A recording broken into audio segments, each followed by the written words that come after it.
ఇలాంటి వాటన్నిటి మీద ఒక సామాజికమైన వివేచన ఉన్న జర్నలిస్టు, ఒక ప్రత్యేకమైన వ్యక్తిత్వం. కారణం సరే, ఆమె పెరిగిన తీరు, కుటుంబ నేపథ్యం మనకందరికీ తెలిసిన శ్రీదేవి అక్క కావచ్చు, అట్లాగే శంకరన్న కావచ్చు, వాళ్ళని పెంచిన వాళ్ళు కావచ్చు, ఆమె పరిసరాలు కావచ్చు. ఆమె ఇటు వామపక్ష ఉద్యమాలలో ఉన్న అందరితోనూ, అట్లాగే బయటి ప్రపంచంలో జర్నలిస్టులతోనూ, ఆ తర్వాత సాహిత్యంలోకి వచ్చి కవిత్వం రాసింది కాబట్టి కవులు కళాకారులతోనూ, వీటన్నిటికీ మించి తెలంగాణ ఉద్యమ సందర్భంలో తెలంగాణ జర్నలిస్ట్ ఫోరంలోనూ ఒక యాక్టివిస్ట్గా చాలా యాక్టివ్గా ఉద్యమంలో పాల్గొన్న బహుముఖీన స్వేచ్ఛ వ్యక్తిత్వం అనేది చాలా భిన్నంగా ఎదుగుతూ వచ్చింది. ఆమె చివరి రోజులలో యాంకర్లు చాలామంది ఉంటారు, కానీ మనకు తెలుసు చాలామంది మహిళలు పొలిటికల్ చర్చలలో కనబడరు. కారణాలు అనేకం. ఒకటి, ఛానళ్ళలో ఉండే మగ దృష్టి కావచ్చు, చిన్న చూపు కావచ్చు, ప్రోత్సాహం లేకపోవచ్చు. కానీ స్వేచ్ఛ క్యాలిబర్ వల్ల, ఆమెకున్న పరిజ్ఞానం వల్ల, ఆమెకుండే టాకేటివ్ పవర్ వల్ల, వాదనా పటిమ వల్ల ఆమె ఒక రాజకీయ యాంకర్గా ఉన్నట్టు రాజకీయాలను చర్చించే మహిళా యాంకర్గా సుప్రసిద్ధురాలు. చాలా కాలం పాటు రాజకీయ చర్చలు కూడా తీసినాను. తెలంగాణ జర్నలిస్ట్ ఫోరం ఏర్పడ్డప్పుడు మొట్టమొదటి చిన్న ఛానల్లో జాబ్ అనుకుంటాను. మా దగ్గరికి వచ్చినప్పుడు ఒక చిన్నపిల్ల, నిజంగానే చిన్నపిల్ల. కానీ మేము బాగా చూసింది ఏంటంటే ఆమె ఉత్సాహం, చైతన్యం, ప్రశ్నించే తత్వం, ఇవన్నీ కూడా స్వేచ్ఛలో బహుశా తన నేపథ్యం నుంచి వచ్చి ఉండవచ్చు. తనకు అప్పుడే లేదా కొంచెం అలవడ్డ ప్రాపంచిక జ్ఞానం నుంచి రావచ్చు. తెలంగాణ పట్ల జరిగిన వివక్షల మీద ఆమెకుండే అభిప్రాయాల వల్ల కావచ్చు, చాలా ఫర్మ్గా ఉండేది. మాతో పాటు ఆదిలాబాద్ లాంటి దూర ప్రాంతాలకు కూడా వచ్చి సమావేశాలలో పాల్గొనేది, సమావేశాలలో మాట్లాడేది. అట్లాంటి స్వేచ్ఛ, మాతో పాటు ఉద్యమంలో ఉన్న స్వేచ్ఛ నిజమే. వ్యక్తిగత జీవితం అనేది చాలా సందర్భాలలో మనం పంచుకో తగింది కాదు అని అనుకోవడానికి చాలా కారణాలు ఉన్నాయి. ఆమె సామాజిక జీవితం అంతా మనకు తెలుసు, మాకైతే తెలుసు. ఎందుకంటే మేము మాతో పాటు జర్నలిస్ట్ ఉద్యమంలో ఉంది కాబట్టి. అట్లాగే ఆమెతో ఉన్న చాలామంది మహిళా జర్నలిస్టులందరికీ కూడా ఆమె తత్వం ఏంటో తెలుసు. అట్లాగే కవిత్వంలోకి వచ్చిన తర్వాత, ఒక కవయిత్రిగా మట్టిపూల గాలి వచ్చిన తర్వాత ఆమె సాహితీ లోకానికి కూడా పరిచయం అయింది. ఆమె అభిప్రాయాలు అందరికీ తెలుసు. ఆమె అందరి మనసులను ముట్టుకున్న మనిషి. ఆమె స్వేచ్ఛ అందరికీ దగ్గరైన మనిషి. కానీ మళ్ళీ ఒకసారి అనుకుంటే వ్యక్తిగత జీవితం సరళంగా జరగలేదు. అనేక కారణాలు ఉన్నాయి. దీనికి మనం స్వేచ్ఛ మరణించిన తర్వాత చాలా సమాధానాలు వెతుకోవచ్చు. స్వేచ్ఛ మరణించిన తర్వాత బహుశా ఆమె జీవించింది అంటే ఇది నిజానికి చాలా చాలా చదివిన తర్వాత, చాలా శ్రద్ధగా చదివినాను ఈసారి. సోషల్ మీడియా నిండా స్వేచ్ఛ గురించిన చర్చ జరిగింది. ఎవరు కూడా అన్యాయంగా చర్చించలేదు. చర్చించిందంతా, స్వేచ్ఛని మరోసారి చంపేసిందంతా ఆమె కమ్యూనిటీ. ఆమె ఇన్నాళ్ళు నమ్ముకున్న ఒక జర్నలిస్టు కమ్యూనిటీ ఆమెను మళ్ళీ చంపేసింది. కొత్తగా వచ్చిన జర్నలిజం ప్రక్రియలో ఆమె మరణించింది మళ్ళోసారి. చాలా అన్యాయమైన దాడి జరిగింది స్వేచ్ఛ మీద. చాలా తీర్పర్లు బయలుదేరినారు. ప్రెస్ కౌన్సిల్ సూచనలన్నా కనీసం పాటించలేదు. ఇంట్లోకి చొరబడ్డారు, వ్యక్తిత్వంలోకి చొరబడ్డారు, వ్యక్తిత్వ జీవితాన్ని హరణం చేయడానికి ప్రయత్నం చేస్తున్నారు. ఏం హక్కు ఉంటుంది ఎవరికైనా? మరి వ్యక్తిగత జీవితంలో జోక్యం చేసుకోవడానికి కానీ, వ్యాఖ్యానించడానికి కానీ, చూపడానికి కానీ ఎవరికి ఏం హక్కు లేదు. దానికి తోడు జర్నలిజంలో కొన్ని ప్రమాణాలు ఉన్నాయి, మౌలికమైన సూత్రాలు ఉన్నాయి. వృద్ధుల పట్లను, స్త్రీల పట్లను, దివ్యాంగుల పట్లను, వీళ్ళ పట్ల ఎట్లా ఉండాలి, మైనర్ల పట్లను అసలు మైనర్లను చూపించకూడదు, విక్టిమ్స్ను చూపించకూడదు.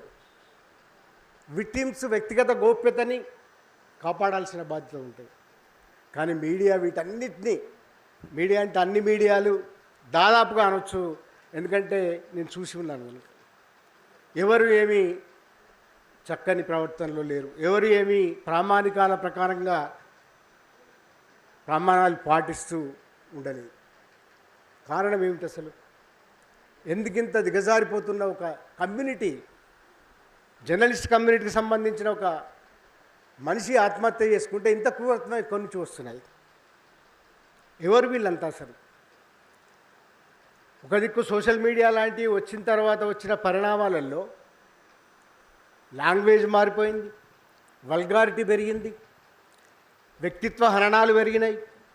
మరోవైపు నిజంగానే ఇది ఒకసారి మనం చూసుకుంటే మనల్ని మనం చంపుకునే సంస్కృతి కూడా ఈ సోషల్ మీడియా, యూట్యూబ్ ఛానళ్ళకి ఇప్పుడు పెద్ద వనరైపోయింది.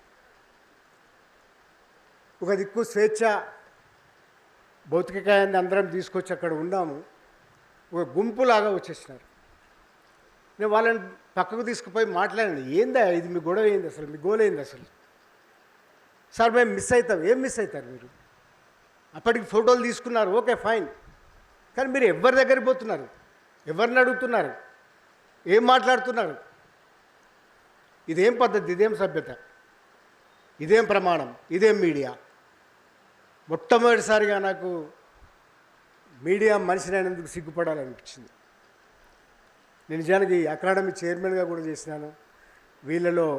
వీళ్ళని తట్టుకోవడం అనేది ఈ ప్రపంచానికి సాధ్యం కాదు అని అనిపించింది మొట్టమొదటిసారి. ఇది ఒకవైపు అయితే, మరోవైపు స్వేచ్ఛ ఆత్మహత్యానంతరం వచ్చిన విశ్లేషణలు నిజంగానే మనందరికీ ఉపయోగపడతాయని నేను భావిస్తున్నాను. ఓ పాజిటివ్ టోన్, సానుకూల అంశంగా నేను భావిస్తున్నాను. చాలా చర్చ జరిగింది ఆత్మహత్యల మీద, సామాజిక కోణం నుంచి చర్చ జరిగింది. దుర్ఖాయం లాంటి వాళ్ళని, నేను కూడా సోషలిస్ట్ స్టూడెంట్నే, దుర్ఖాయం లాంటి వాళ్ళని కూడా ప్రస్తావన తెచ్చి ఆత్మహత్యలన్నీ సామాజికాలే, ఈ ఆత్మహత్యల మూలాలన్నీ సమాజాల్లో ఉంటాయి అనే దాన్ని, దుర్ఖాయం సూసైడ్ థియరీని తెచ్చి మాట్లాడిన వాళ్ళు ఉన్నారు, రాసిన వాళ్ళు ఉన్నారు. దుర్ఖాయం ఒక సమాజాన్ని పట్టించుకున్నాడు కానీ మానసికమైన స్థితిని పట్టించుకోలేదని అన్నవాళ్ళు కూడా ఉన్నారు చర్చల్లో. నేను ఈ స్వేచ్ఛ మరణాన్ని దాంతో ఐడెంటిఫై కావడం లేదని రాసిన వాళ్ళు కూడా పాజిటివ్, అది కూడా పాజిటివ్గానే మనం ఆలోచించాల్సి ఉన్నది. చర్చ జరిగింది, నిజమే. మనమంతా ఒక సమూహం. మనం లెఫ్ట్ అంటామా, ప్రగతిశీలం అంటామా, సాహితీ రంగంలో అభ్యుదయంలో అంటామా, లేక ఇంకేమన్నా అనుకోవచ్చు, కానీ మనం ఒక సమూహం. ఈ సమూహం విడివడి, లేదా ఈ సమూహం ఒక మనిషిని ఎందుకు రక్షించలేకపోయిందని ఒక ప్రశ్న కూడా వచ్చింది. నిజానికి సమూహాలు మనిషిని రక్షించే స్థాయిలో ఉన్నాయా? మనిషిని రక్షించగలవా? వ్యక్తిగత జీవితాల్లో ఉన్న సంక్లిష్టతలు, వ్యక్తిగత జీవితాల్లో జోక్యాలు ఎట్లా సాధ్యమవుతాయి? ఈ చర్చ కూడా జరిగింది. నిజానికి కావాల్సిన చర్చ. మనమంతా మన వ్యక్తిగత జీవితాల్లో భద్రంగా ఉండకపోవచ్చు చాలా సందర్భాల్లో, కానీ పంచుకోవడానికి ఒక తోడు ఉండాలి కదా అని అనుకుంటాం కదా, పంచుకోవడానికి ఒక మనిషి ఉండాలని అనుకుంటాం కదా. స్వేచ్ఛ ఎందుకు పంచుకోలేకపోయింది? ఎందుకు పంచుకోలేకపోయిందంటే మనం కూడా చెడుగులు ఆవరించి ఉన్నాయి. మనం గాసిపింగ్ మీద బాగా ఆసక్తి ఉంటుంది మన వాళ్ళల్లో కూడా చాలామంది చూసినాం. మనకు కూడా పవిత్రమైన కోడ్ ఆలోచనలు ఉంటాయి.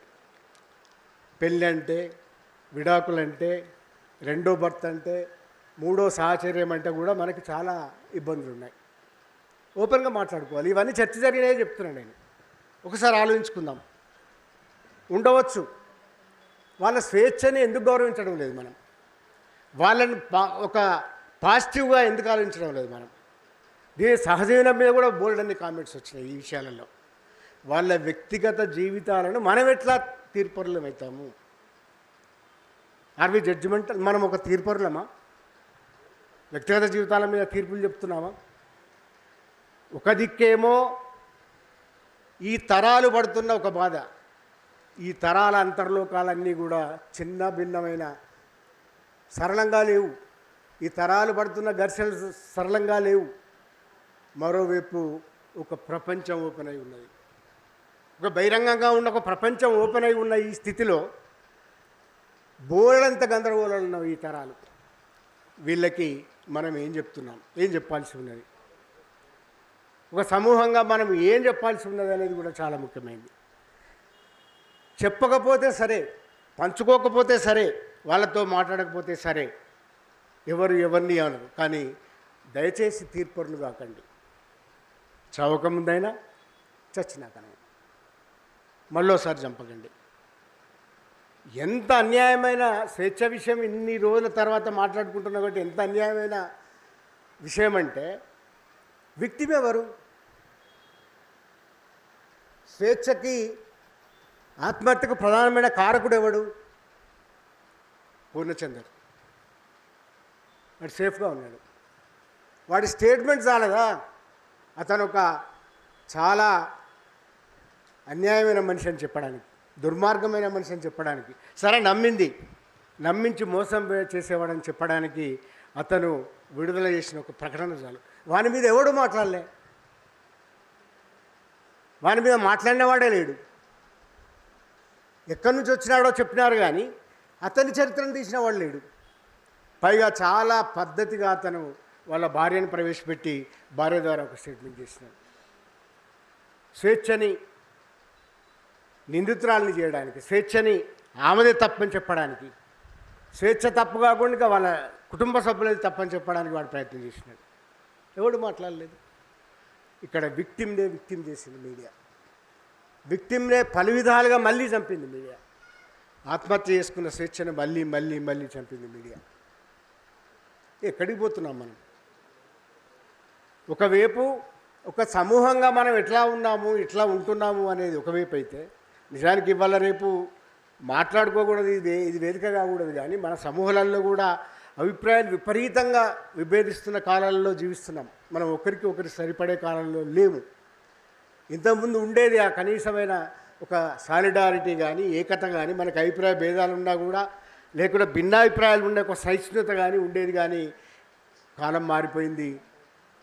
నేను ఒక్క ఉదాహరణ ఇక్కడ తీసుకోవద్దు, కానీ స్వేచ్ఛ మరణానికి సంబంధించిన విషయం కాబట్టి ఖగార్ విషయమే తీసుకోండి.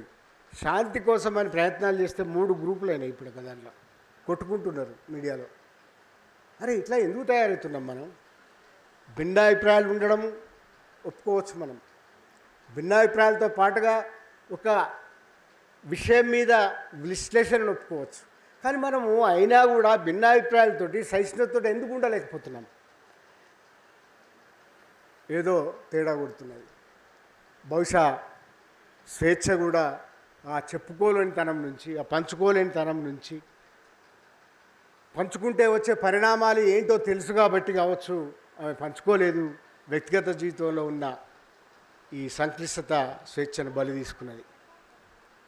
ఒక అద్భుతమైన వ్యక్తిత్వం గల మంచి జర్నలిస్టు, సామాజిక చింతన గల ఒక విశ్లేషకురాలు, కవయిత్రి మన మధ్య లేకుండా పోవడం, ఇవాళ మనం అందరం స్వేచ్ఛ కోసం రావడమే ఒక సూచన.